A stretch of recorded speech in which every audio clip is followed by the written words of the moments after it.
সারা দেশব্যাপী সিপিআইএমের 4টি শ্রম সংগঠনের পক্ষ থেকে জেল ভরো আন্দোলনের আহ্বান করা হয় 10ই আগস্ট। এই কর্মসূচির অঙ্গ হিসেবে গোটা দেশের সাথে ত্রিপুরা রাজ্যেও 21টি মহকুমায় এই কর্মসূচি সংগঠিত হয়েছে।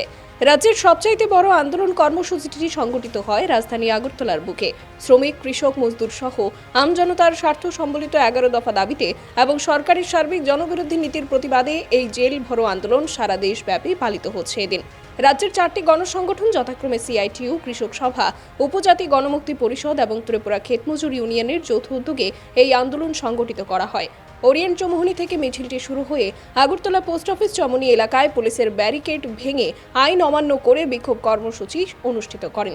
গোটা কর্মসূচির নেতৃত্বে ছিলেন প্রাক্তন মুখ্যমন্ত্রী মানিক সরকার, বিরোধী দলনেতা জিতেন্দ্র চৌধুরী, প্রাক্তন মন্ত্রী মানিক দে, কৃষক নেতা পবিত্র কর, বাম বিধায়ক সহ অগণিত যুব ও মহিলারা।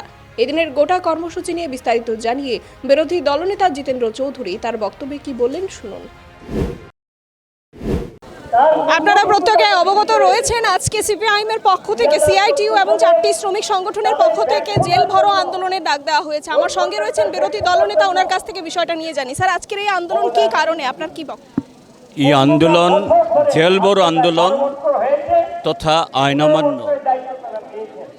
রাষ্ট্র যখন স্বৈরাচার হয়, রাষ্ট্রের আইন যখন দেশের জনগণের অধিকার কেড়ে নেয়, দেশের মানুষের দুবেলা খাওয়ার, কাজ করার অধিকার, গণতান্ত্রিক অধিকার যখন কেড়ে নেয়, তখন জনগণকে রাস্তায় নামতে হয়, আইন ভাঙতে হয়।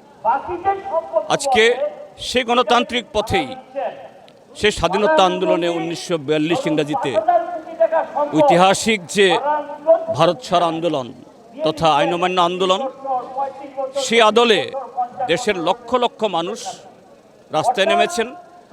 আমাদের রাজ্যেও 21টি জায়গাতে হাজার হাজার মানুষ শান্তিপূর্ণভাবে এই রাস্তায় নেমেছেন। ত্রিপুরা রাজ্যের দুর্বিনীত, দুর্নীতিবাজ, সাম্প্রদায়িক এবং যারা গণতন্ত্রের কোনো কিছুকে মানেন না, তাদের চেতাবনী দেওয়ার জন্য। এটাই হলো আজকের এই আন্দোলনের মূল উদ্দেশ্য। এই নিয়ে তৃতীয়বার আপনাদের এই আন্দোলন হচ্ছে দেশব্যাপী। এই যে তৃতীয়বার আন্দোলন হচ্ছে গোটা দেশে, আজকে এই কর্মসূচি হচ্ছে, কি মনে করছেন এই আন্দোলনের প্রভাব কি আদৌ কেন্দ্রে পড়ছে কোনোভাবে? নিশ্চয়ই, যখন সংগঠিতভাবে দেশের জনগণ রাস্তায় নামে, কদিন আগে আমরা দেখেছি দেশের ছাত্র যুবরা নেমেছে। যে মোদী সরকার বলে তারা পিছু হটতে জানে না, তাদের পিছু হটতে হয়েছে। এবং এই আন্দোলনেও এতে শুধু যে 4টা সংগঠন ত্রিপুরা রাজ্যের মধ্যে সামিল হয় তারা না, দেশের লক্ষ লক্ষ জনগণ তার সমর্থন আছে। 1000টি জায়গাতে লক্ষ লক্ষ মানুষ আজকে সামিল হয়ে সেই বার্তা তারা পৌঁছাবে। আচ্ছা, রাজ্য সরকার বারবার বলে বিরোধীরা নাকি শুধু বিরোধিতা করার জন্যই বিভিন্ন অজুহাত দেখে, আপনারা কি বলবেন? আপনাদের এই যে দাবি দেওয়াটা বারবার তুলছেন, রাজ্য সরকার কি আদৌ কর্ণপাত করছে? যদি তাই হয়, এই সরকার যদি গণতান্ত্রিক হয়, জনগণের ভাষা বুঝে, কেন এতগুলো পুলিশ লাগিয়েছেন? তাহলে তো এই 4টা সংগঠনের প্রতিনিধিদের ডেকে নিয়ে কথা বললেই তো হতো।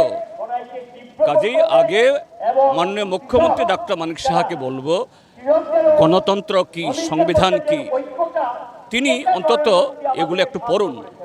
তার বোঝার ক্ষমতা তো আছে মনে করি না, অন্তত যদি এটাকে পড়েন তাহলে তার একটু উপলব্ধি হবে, তারপরে এই সমস্ত মন্তব্য করা তার পক্ষে সাজবে। ধন্যবাদ স্যার। ব্যুরো রিপোর্ট, খবরের প্রতিবাদ।